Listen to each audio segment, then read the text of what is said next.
Good evening, everybody. It's just about 5:30 here in California, and I am here, Professor Paranormal, to answer any questions, talk about any topics you like with related to the paranormal and such. Once I put my glasses back on, of course.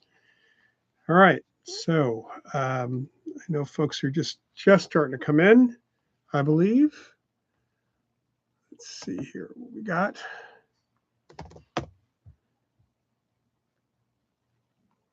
And I'm hoping everything's working today. I don't have my producer with me today, so it's going to be a little different. As Karen, hi, Paul.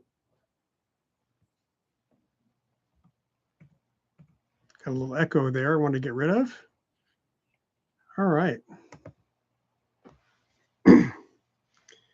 So, greetings, Rinzai Quats. Hi, Angela.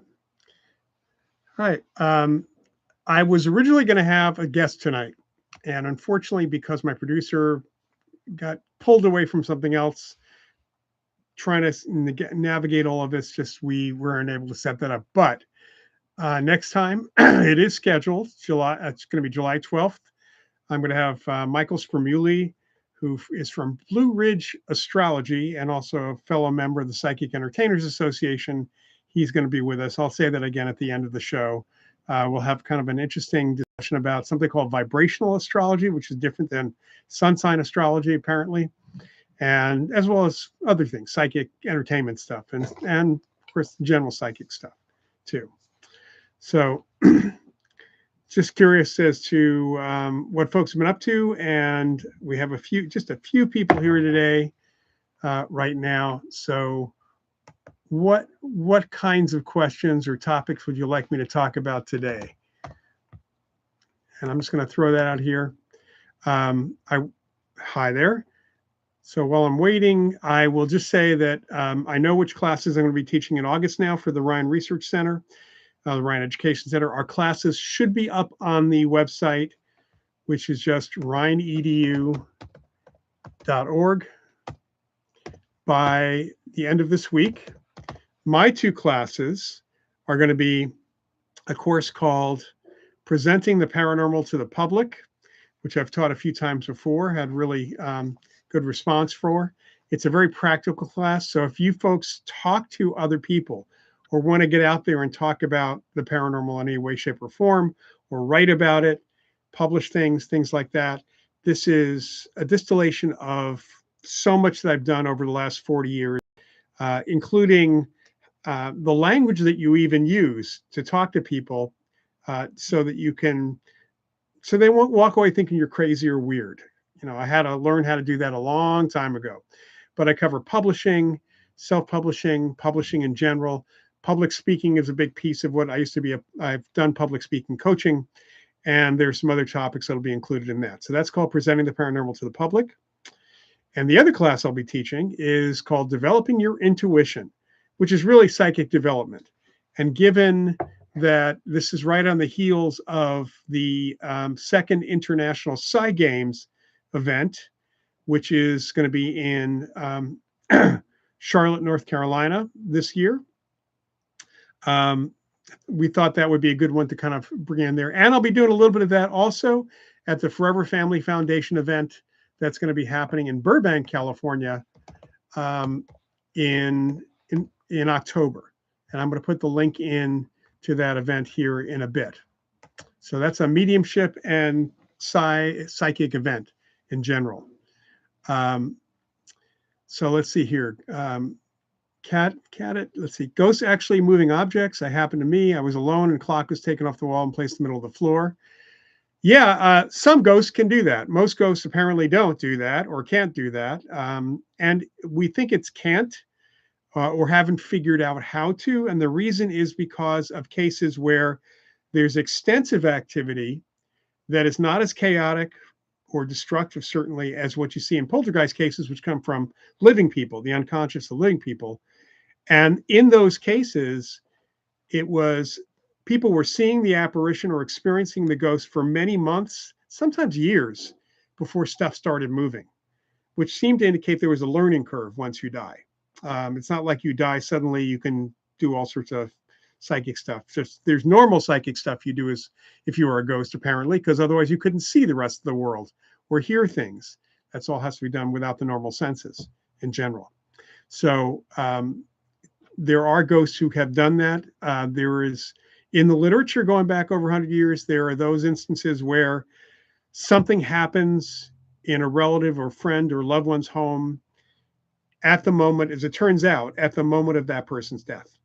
Almost like they were putting out a burst of energy to do something. And it typically happens to a photo of them, something connected to them in some way, shape, or form.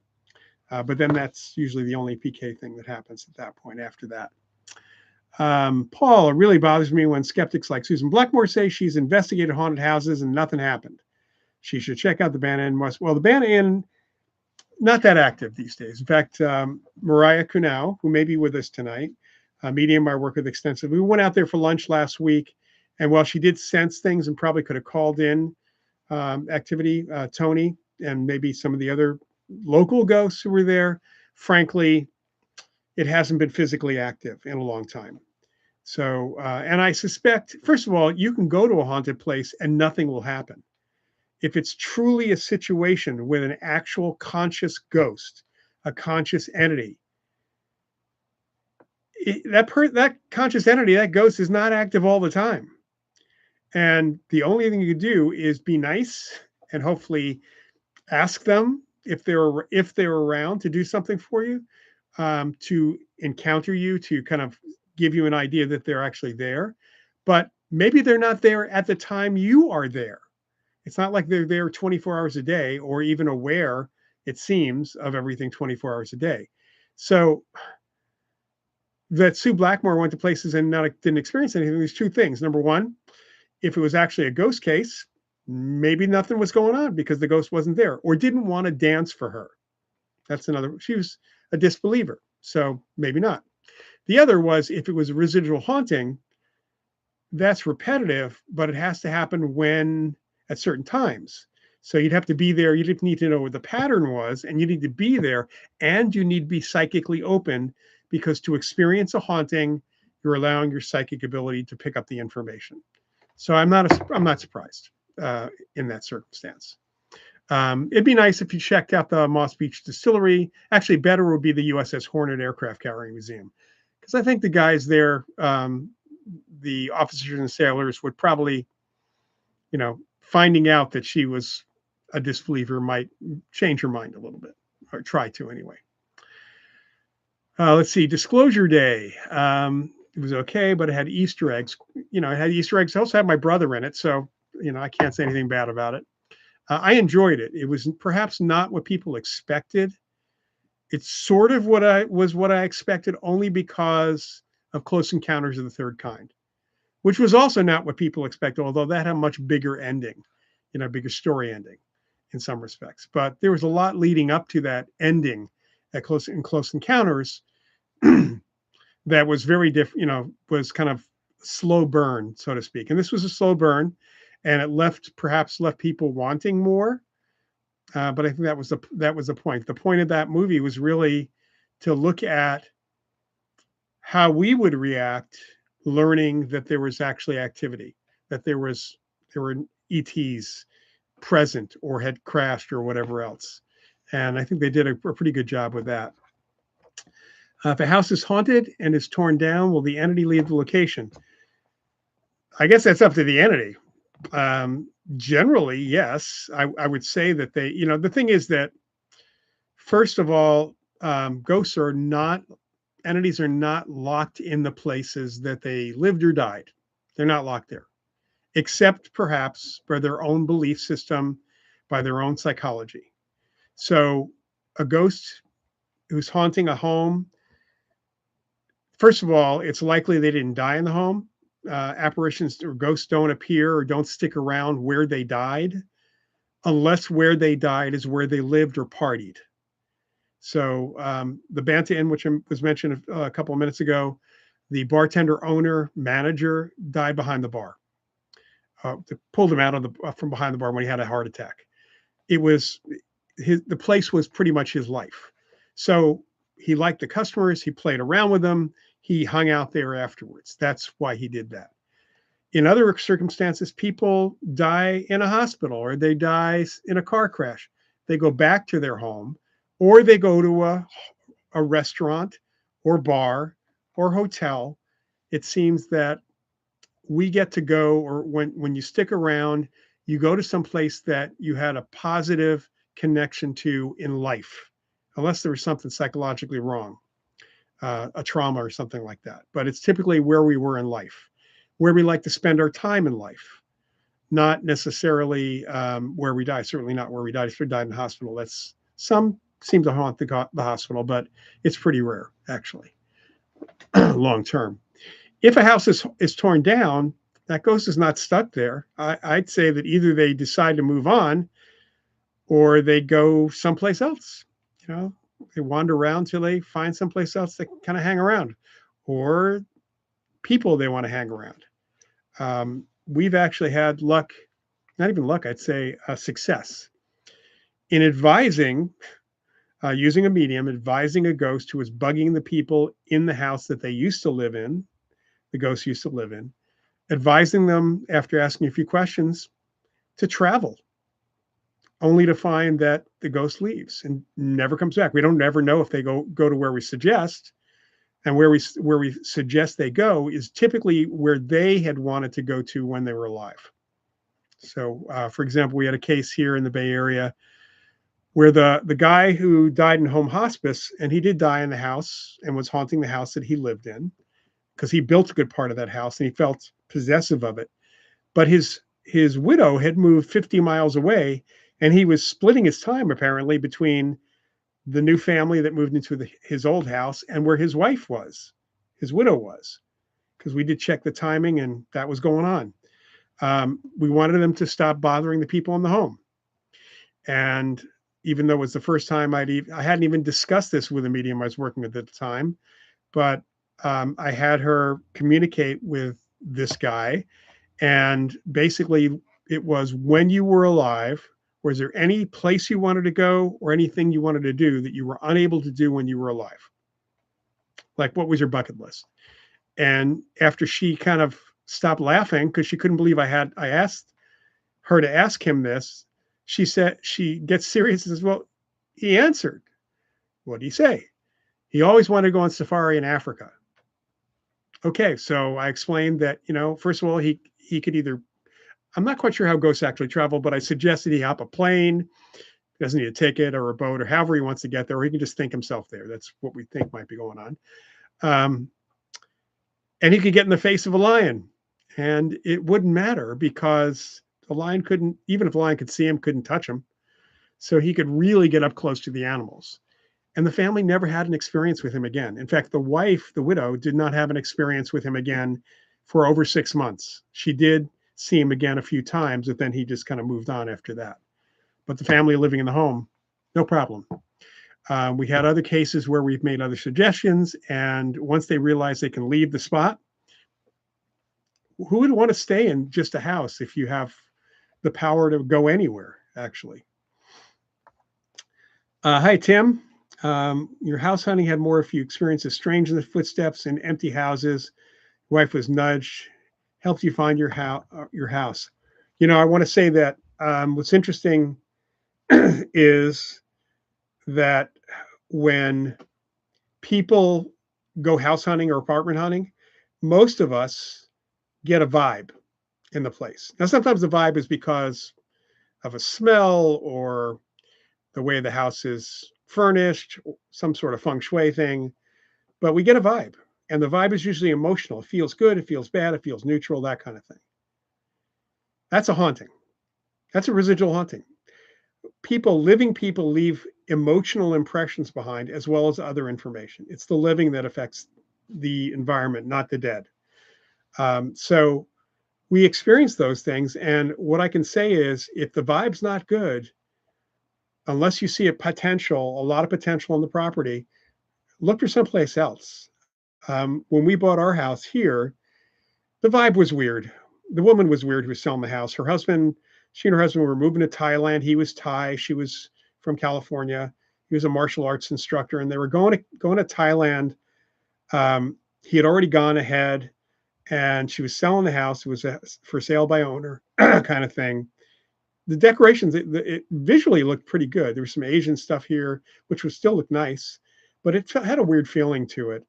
And we found out why after she left, because within a few days, we are still receiving their mail. It hadn't all been forwarded.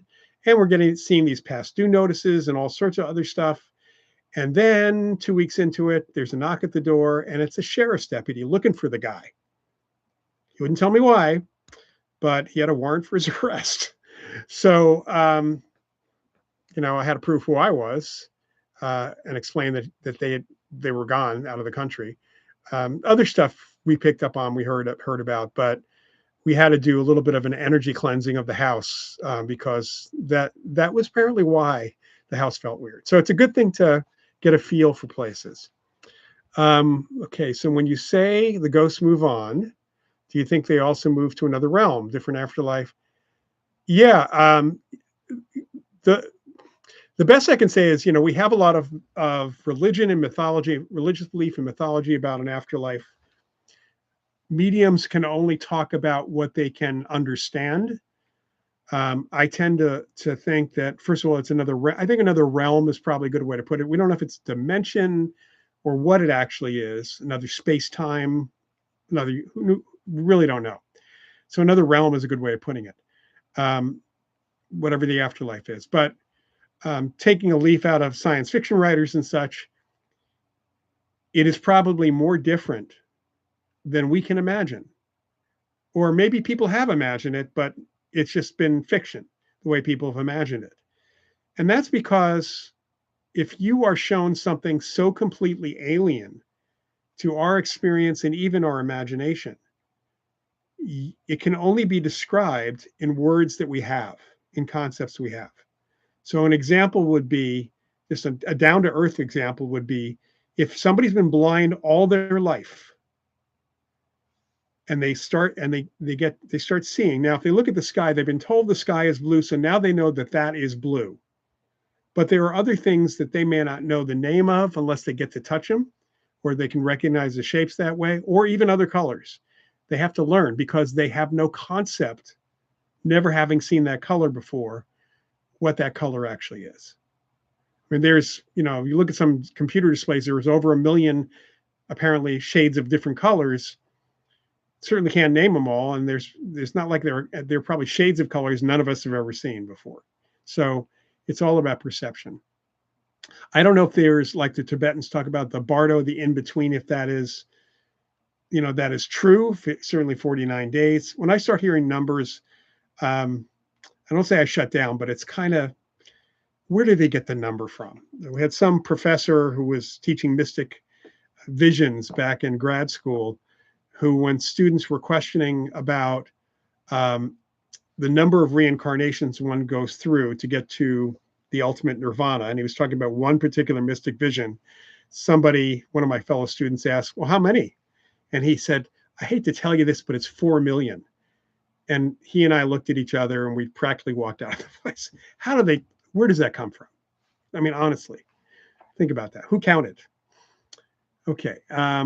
What is your opinion on spontaneous human combustion? This is an area I've read a little bit over the years, as I'm sure some of you have read as well. It happens, apparently.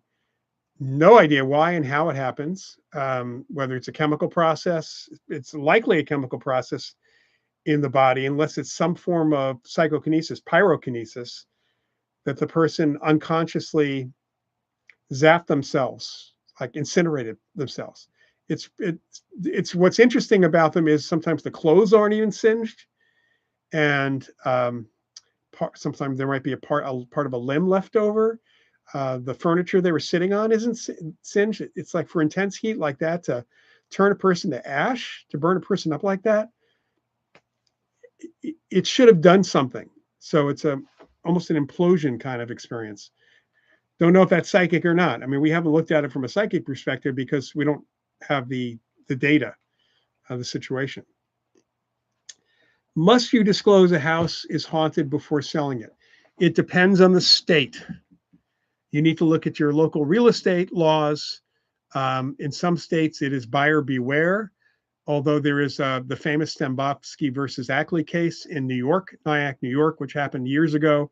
It set precedent in New York, and it has affected precedent around the country to some extent.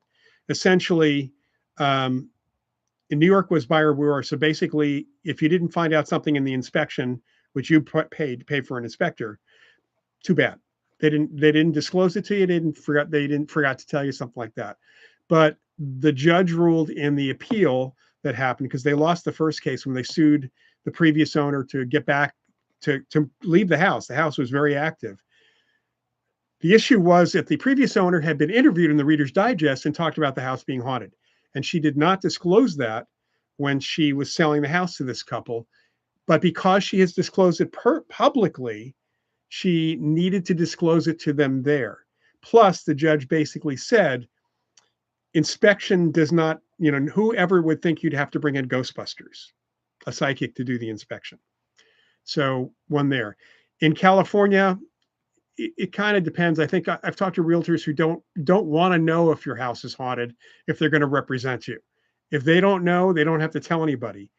But technically in California and many Western states, you've got to disclose anything that could psychologically damage the value of the home or the perceived value of the home.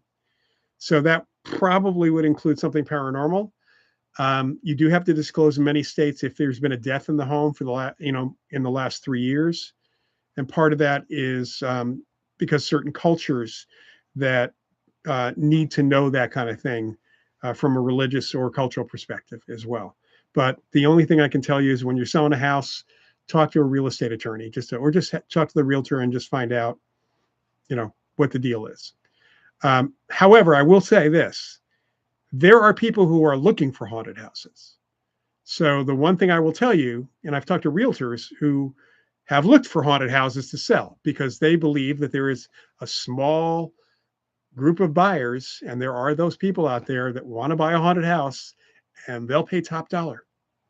So you better have good activity in that house, in that situation. Okay, let's see here. What is the most haunted location you've investigated? All right. That depends on how you define this. From the most haunted based on the number of apparitions, I would say it's the USS Hornet Aircraft Carrier Museum. There may be more now, but the last time, more than 10 years ago, by the time we had collected all the different descriptions of sailors and officers, there were well over 50 individual apparitions of sailors, officers, and others that were on the ship. So from populace, most haunted, that's it. From most activity, I'd say that the Banta Inn, which I mentioned, which is in Tracy, California, again, not really active anymore, but from the early 80s through the mid to late 90s, it was very active with physical activity caused by the apparition, who was also seen and identified from a mug book, essentially, by visitors who went there. People would just come for dinner who had never been there before. A lot of physical activity we witnessed. In fact, the very first time I was there, we witnessed stuff, had a lot of fun physical activity. Honestly, the best thing that I saw was sitting, because I did a lot of TV. And if you go to my YouTube channel, which is just simply youtube.com/Loyd Auerbach, you'll see that there are several old news magazine or paranormal shows that we visited the Banta Inn. And I was doing one in the 90s, and sitting at dinner, we had interviewed some people. We're sitting at dinner in the dining room, and I'm with the director, his fiance who was with us, and the cameraman. So all four of us, 2 and 2. And a salt shaker, as we're talking about, Tony the ghost, starts moving back and forth on the table. And for me, this really was appropriate because Tony had a good sense of humor, and this looked like an Abbott and Costello movie that I was in all of a sudden. The director and his fiance and the cameraman, their eyes got really big. And all three of them just kind of look at me, and I said, "Thank you, Tony. Now you need to interview yourself on camera." Director's like, "No, we can't do that. We're crew. We can't be interviewed for this." Shame.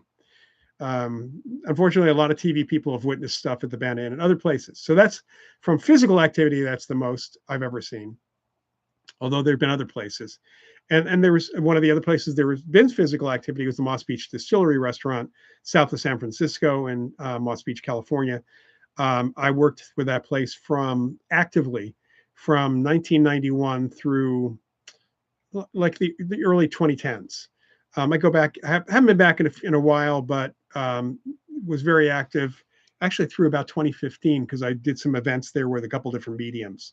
So that's my favorite haunted place, and best food too, I'd say.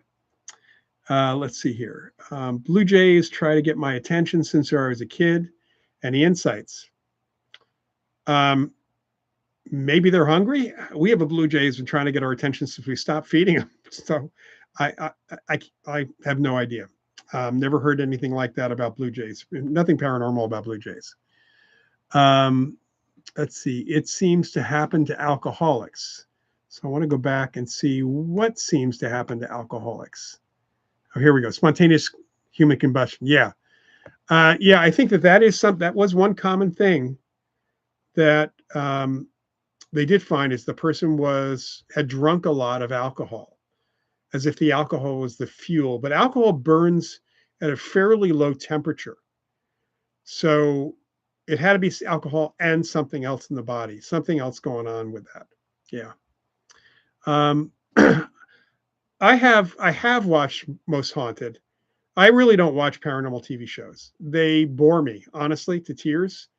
Especially the American ghost hunting shows. They annoy me. And Most Haunted was at least entertaining, but I haven't seen it in years. I will say that my favorite ever Saturday Night Live sketch, and all you have to do is go to YouTube and put an SNL Most Haunted, stars Hugh Laurie as Derek Acora, and is one of the funniest pieces they have ever done on Saturday Night Live. More importantly, it's right on point talking about ghost hunting and ghost hunters and the assumptions ghost hunters make. So it's very relevant. Let's put it that way. I've shown it in classes. I've also shown it in lectures over the years. What are your thoughts about using dowsing rods for contact with the other side? I want to ask you, what are your thoughts about using a Ouija board? Because you're doing the same thing. If you're worried about Ouija boards, and I don't know that you are, but dowsing rods work by something called ideomotor response. Just like a pendulum works by ideomotor response. If you hold a pendulum's end between the thumb and forefinger and just think about circle, and I am not consciously moving this. It's moving in a circle right now. My ideomotor response is pretty good. Dowsing rods work the same way. It's coming from muscle impulses, minor muscle impulses in you, so it's subconscious. That does not mean you're not communicating with spirits, but it could mean you're not communicating with spirits. So the spirit would have to actually work through you to affect the dowsing rods.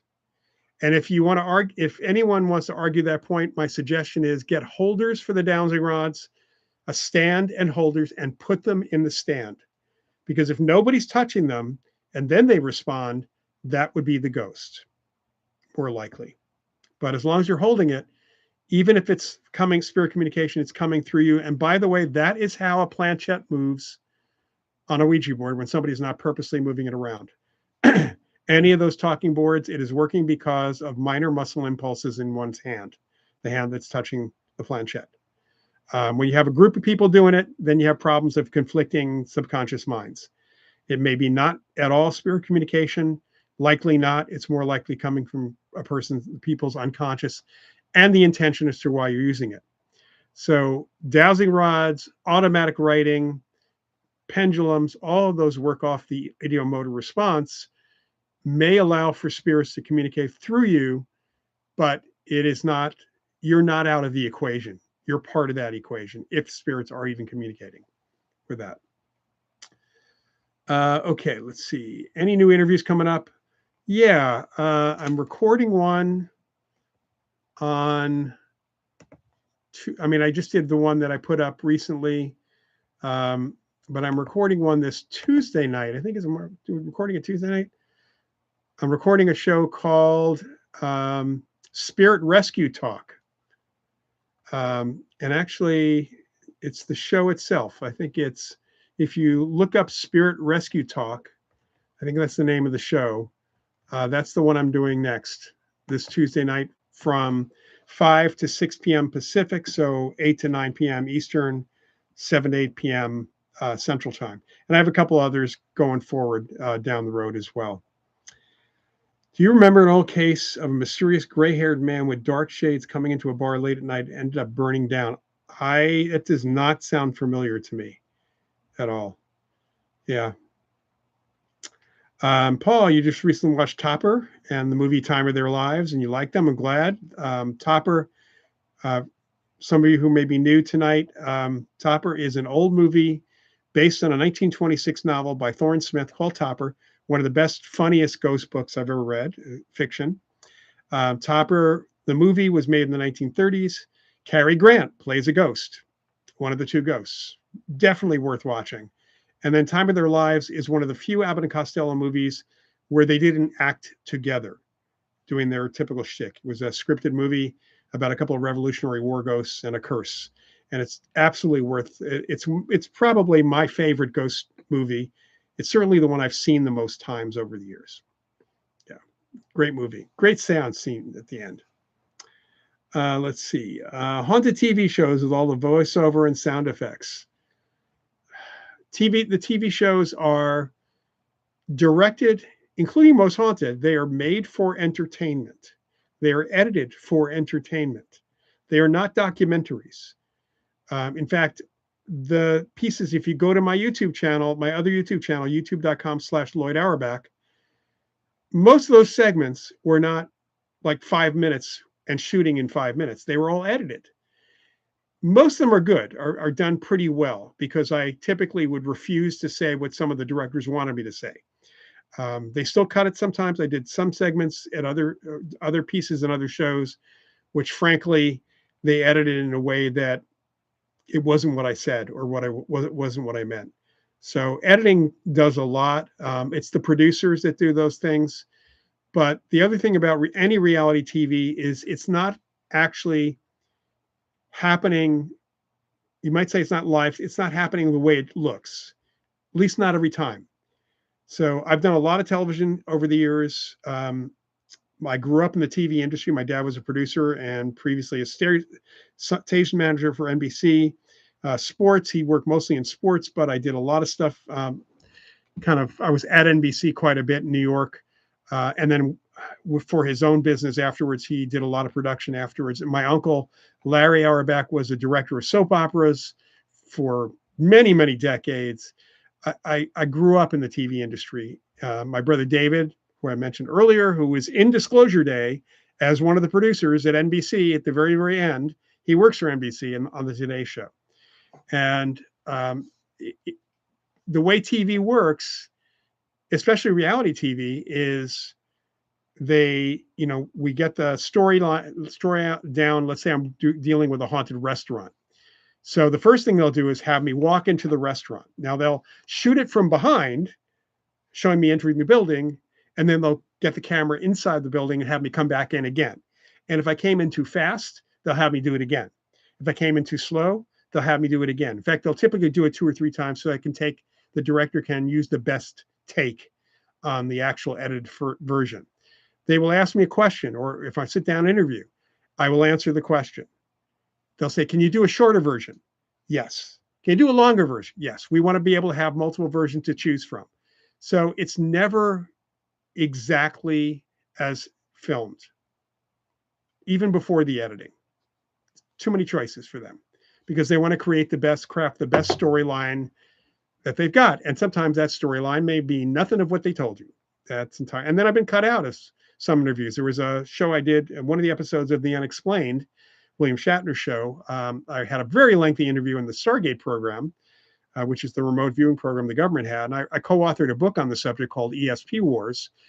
And I ended up being in it for about a minute at the most. They had some of the stuff I said was then said by other people. So Whether they said it on their own or they were given that information, I don't know, but that's not been uncommon as well. And I'm going to jump down because we see a question, what do you think about remote viewing? Remote viewing is absolutely real. Not only from the data from the Stargate program, which was not always called Stargate, by the way.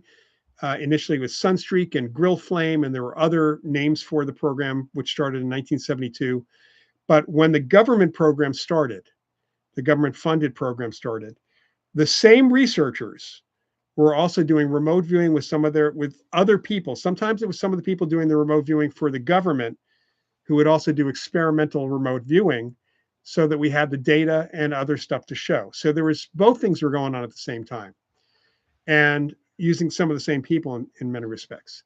But the data from the Stargate program, which is the most vetted data, although there's great data for archaeological work that Stephen Schwartz and others had put together in the late 70s, early 80s, into the 80s. There is significant work in other areas. The Stargate program has a lot of incredible data, and you can actually get it. It's been declassified on the CIA's website, but if you really wanted to simply dive into the best of it, and some of the worst, honestly, you can start with our book, ESP Wars East and West. But there are 4 volumes of the Stargate archives, and Stargate is 2 words, not 1 word. Edwin C. May is one of the authors of the editors of that. And directly, these are republication of the best and a few of the worst of the actual remote viewing documents, the reports, initial, final, and all that stuff. It was not only a CIA project. The CIA was the oversight initially and at the very end. In between, it was DARPA, the Defense Department in general. There were many other agencies that got involved. And Ed May, who was the program director from 1985, late 85 to the closure of the program in 95, often talks about the fact that there were 19 federal agencies, law enforcement and defense and others, intelligence, that came to the remote viewers, the program, to have them do some remote viewing. 17 of those 19 agencies kept coming back. You don't do that if you're not getting useful information. So forget about the individual remote viewings. Overall, it was a useful program, and it does work. And it's very clear that it works. You can see that in many of the experiments that have been done live on television, which have been typically very successful as well. Any thoughts on subliminal self-help tapes? Never really dove into those. You know, subliminal learning is kind of a dicey thing. It seems to work for some people, but not for others. But, you know, I think the overall message reinforces self-help. So I think that's not a bad thing. Always used to see you pop up on old paranormal documentaries. Yeah, there was a period, God, for quite a long time, when I'd get a phone call from a friend who said, I just turned on my TV and I'm flipping channels and I hear your voice. Because they're flipping past the Discovery Channel or the Travel Channel or something like that. You know, because there's more and more, the number of shows I'm on is less and less of a percentage. But back more than 10 years ago and more, I was all over a lot of those shows, on so many of them. So, you know, I still pop up once in a while. I've had people tell me that. Rinzai Quatz, Third Eye Spy is a great documentary. Yeah, it is, but it's only telling part of the story. Unfortunately, it's Russell Targ's perspective, and he left out a lot of the main people involved in the remote viewing program after he left that program, which is unfortunate. So it's incomplete. I'll just put it that way. It is an incomplete. It's a good documentary, but it's incomplete. How do you feel about the Estes method for paranormal investigation? There are significant problems with the Estes method. Somebody I know actually wrote a great article about problems with the Estes method. First of all, it makes very little sense that if you have white noise or pink noise or static going through your headphones, that helps you be more psychic in terms of understanding the voices and the static. All that does is let you focus on static, and you will, because we are programmed, biologically programmed to find patterns, we will hear things, we will pick stuff up. The basic problem with the Estes method is there's a list of questions that are going to be asked. If the person who's going to have the headphones on has any knowledge or awareness of the questions and the order in which they're going to be asked, that is going to affect their interpretation of that static. It will also affect the person asking the question and the person with who's in that sensory deprivation situation. They say, "I hear I heard the word yes." Now that may relate to the question that was just asked. It may relate to a different question altogether. It is up to interpretation. So it's interpretation from the person listening to the white noise, and it's interpretation for the person asking the questions. The only way you could do that appropriately is if the questions, first of all, are not known at all to the person who is going to be in the sensory deprivation condition, which, by the way, is based on the Gansfeld experiment methodology we've been doing in parapsychology since the late 70s. It is a useful tool for Gansfeld, but nobody's trying to hear what's in the static. It's done for mild sensory deprivation to be a little bit more psychic, not to listen what's in the static. So there has to be significant controls so the person who's listening to the static has no idea who the ghost is they're supposed to communicate with, the history of the place, the questions that are going to be asked, and certainly not the order in which the questions are going to be asked. Otherwise, it's pretty much a useless tool compared to just simply being psychic and trying to sit and see if anything pops in your head. Let's see. Enjoyed watching Third Eye Spies, Russell Hogg and Hal Putoff, also Michael Persinger. No More Secrets. I assume that's another documentary I haven't heard of. All right. Have you seen the amount of young people with fake paranormal YouTube channels? Yeah. Back, it makes me nostalgic for the years in the 90s, late 90s into the early 2000s. I did go to a few paranormal conferences or meet people at colleges, and people I'd have younger people or other people just walk up to me and say, "Hey, I'm making a TV pilot."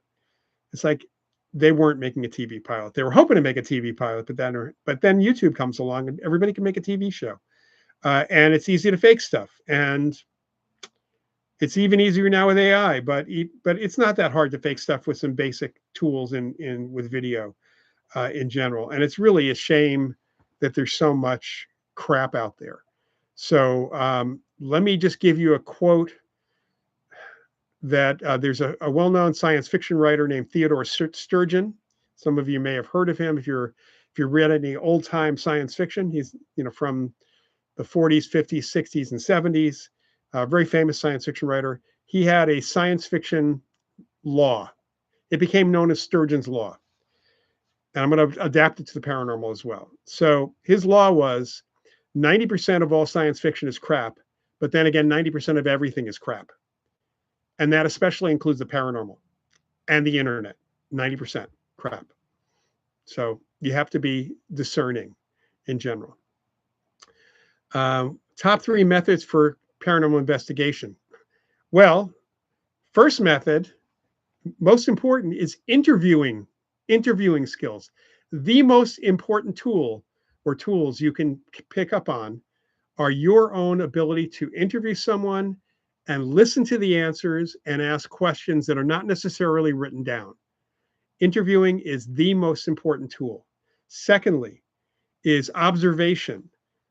At the location, when people are telling you what happened and taking you to where it happened, you are to observe and look for alternative possibilities. And that's the third tool, is knowing a lot about what else could lead someone to mistake what's going on for something paranormal. That's really important. All of these things can be learned. I'm not talking about any technology at all. This is all stuff for the investigator to know and do. If you have that, you don't even need tech. That's an add-on. That's a great thing to have. But you can get to the heart of the matter, because in most cases, not all, but most cases, you find, as long as you're looking at 2 things. One, the overall case is something paranormal happening here. But the second piece of that is, for every individual bit of activity or report that somebody makes, so all the stuff that they said happened, there will likely be, almost definitely be, at least some, if not a large amount of it, that has explanation. In other words, you go through every little report, every little bit of activity that's reported that's been experienced, and you look for a normal explanation to try to eliminate as many normal explanations as possible. Then what you have left, if you've gotten through all that, can tell you if that case is really something paranormal and what it might be and what to do next. If you don't do that, you're just assuming everything is paranormal, and that's great for somebody who's not trying to understand what's happening. You know, it's just not, that's what they do in the TV shows. That doesn't make any sense, not even close to any sense, either from common sense or from a scientific perspective. Let's see here. What are your thoughts on people feeling ill from a paranormal experience? People can pick up on, and I certainly have felt that too. There can be situations you walk into a place and you start feeling nauseous in a certain area. And assuming that that's not from some structural issue, because that can happen from a number of reasons in the environment. But that's where you start checking out the history and what might have happened at that house. As I mentioned earlier, people leave impressions behind. People leave imprints behind. And we pick up those emotions. And if it's negative stuff, you know, people have knockdown, drag out fights or yelling, screaming, people who are really sick or sad or something, we pick those up and we can feel those as real negatives. There was a place I was at, it was in college actually, and I was home for the summer. And I grew up in the New York area near Tarrytown, Sleepy Hollow, that whole area. And they had built a new hotel, and there were a couple of restaurants. And my friends and I, and this is back in the disco era. So we went into this one restaurant that also had a dance floor, and got on the dance floor, and I started feeling sick to my stomach. And I couldn't figure out why. I apologized to the person I was dancing with, got off the dance floor. I felt fine off the dance floor. I kind of found the perimeter. It was more than the dance floor. And then my uncle was volunteering at the Record Center in Westchester County, the Historical Society, did some checking, and that spot where they built the hotel, they had cut down some woods there. There had been a massacre of Native American scouts working for the Continental Army by the British. And as best as he could figure out from the mapping of this, looking at the old documents, that's where it was. Apparently left a bad imprint. So we can feel ill. We don't get sick, but we can certainly feel that way from these cases for that. Let's see here. What's your opinion about the idea that humans absorb in an animal soul, including fear, pain, by eating it? That is the belief of some indigenous people and others around the world. I don't feel that personally.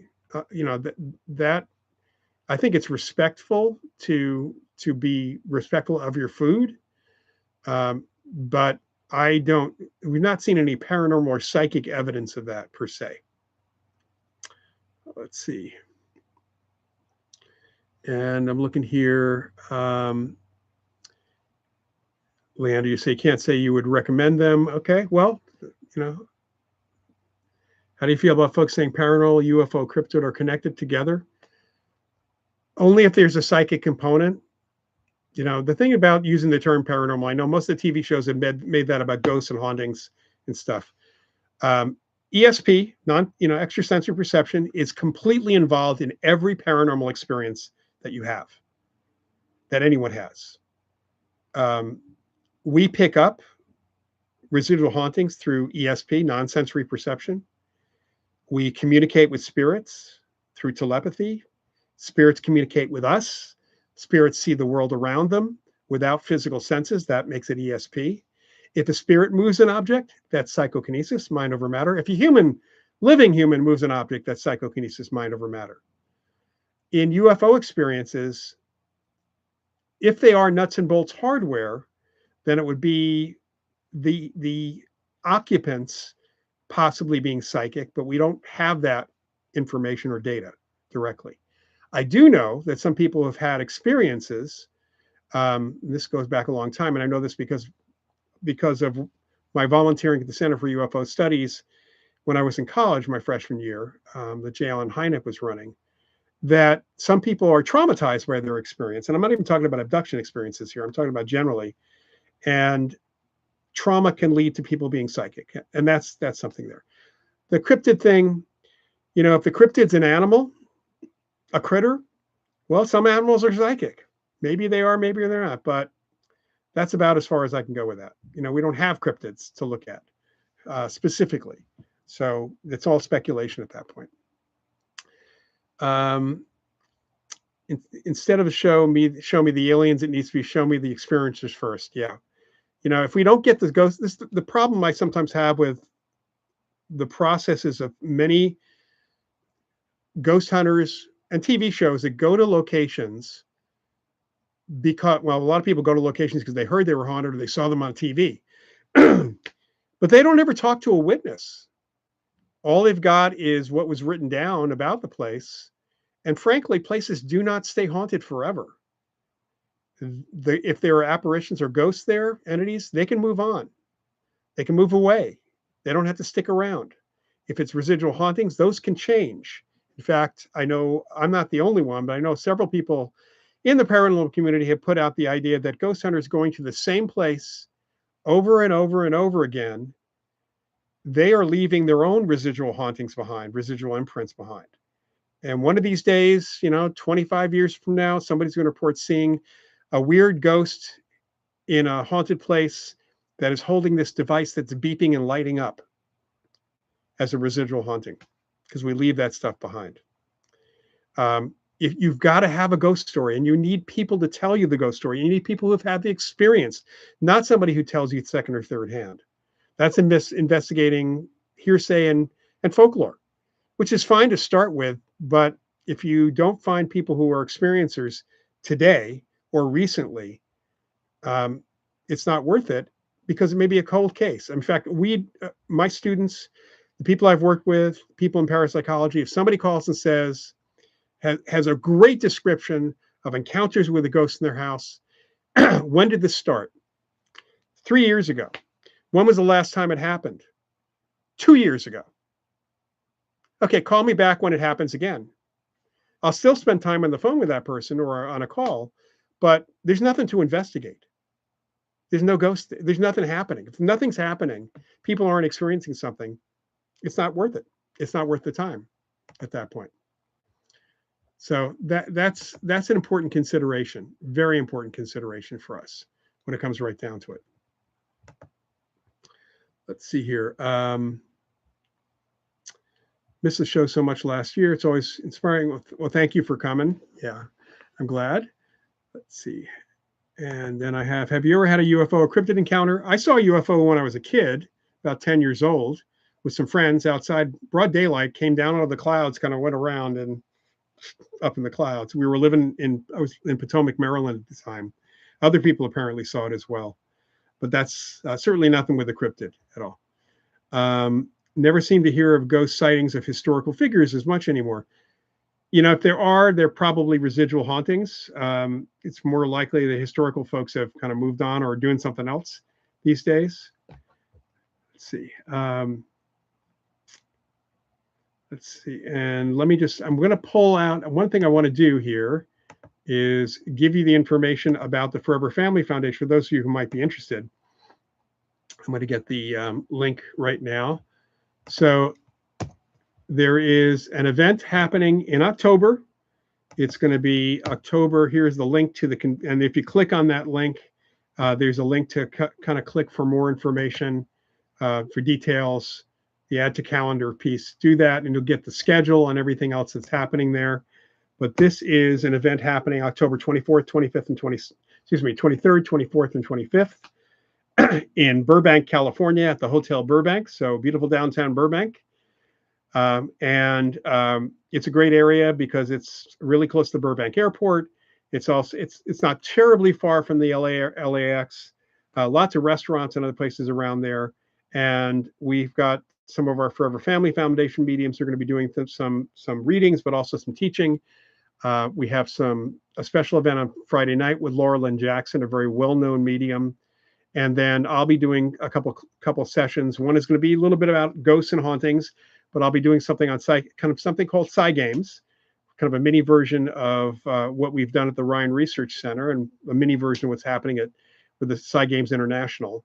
So come play some psychic games and see if you can do things. And then we're also going to be doing a spoon bending party, teaching people to do spoon bending. And I've had a lot of success with that over the years. Plus, I'll be performing for a group, a subset of the convention, doing my Professor Paranormal Psychic Entertainment Act. So I'll be doing all that. So it's going to be a fun event. I know we have 50 some odd people out of 125 tickets that have already sold. So if you think about it, don't wait terribly long. And a lot to do, obviously, in the LA area. If you're not from there, we can always other places for that. Dean Radin talked about epigenetic link to psychics on Joe Rogan. I need to be on Joe Rogan. Yeah, Joe Rogan needs to invite me on at this point. Do you have any favorite ghost sighting? Mine would be Harry Martindale's Roman soldiers in York, in England, back in the 1950s. I know about that situation. So you're asking me what my favorite ghost case is.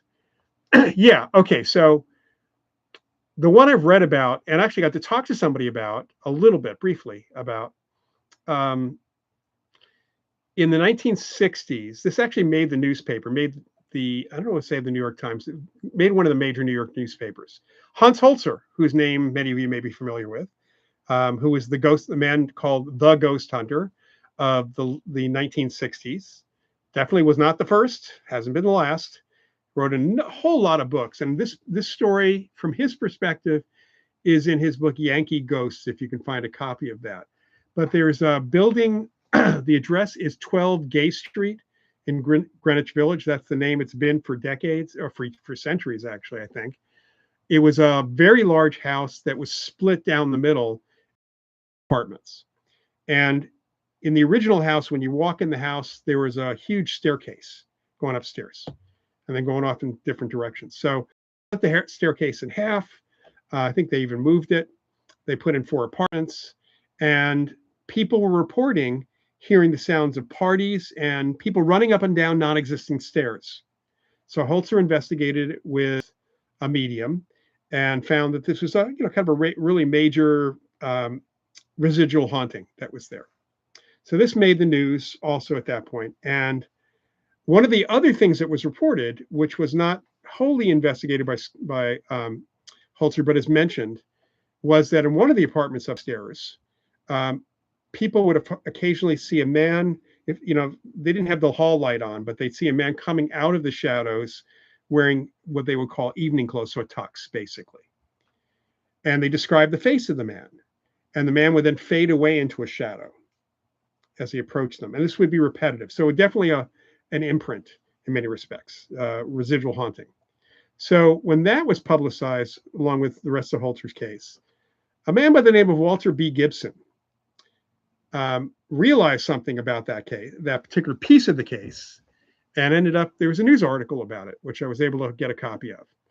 So Walter B. Gibson, whose name is probably not known to anybody unless you happen to be a magician or a literary historian, Walter B. Gibson, who was the ghostwriter for Houdini and Howard Thurston, many magicians, he was a magician himself, actually wrote a couple of books on parapsychology, on psychic abilities, with his wife Litzka, much, much later in life.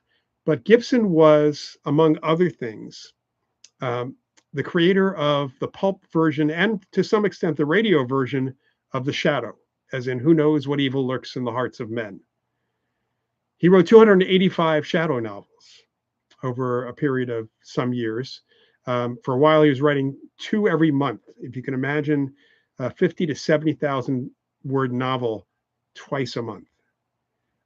He ended up, there's a lot of things that happened with him. Anyway, Gibson said, this is an interesting thing, that when he heard about the description of the face of this figure and that it faded into a shadow, it made perfect sense to him for 2 reasons. Number one, he had lived in that apartment, that very apartment, when he was writing the last bunch of shadow novels for the pulp magazines. And number two, that description, especially the face and the fading into shadows, perfectly fit Lamont Cranston, The Identity of the Shadow. So to him, this was not a residual haunting. This was a thought form. He created, intensely thinking about this figure so strongly, because he told his public that it was as if the shadow was telling him the stories. And that specific thing seemed to leave an imprint in general. So that's one of my favorite ghost stories in general. All right, so I'm going to just kind of breeze through these last few because we are now out of time. Ball lightning, that's very cool. I've only met a couple other people who've had a ball lightning experience.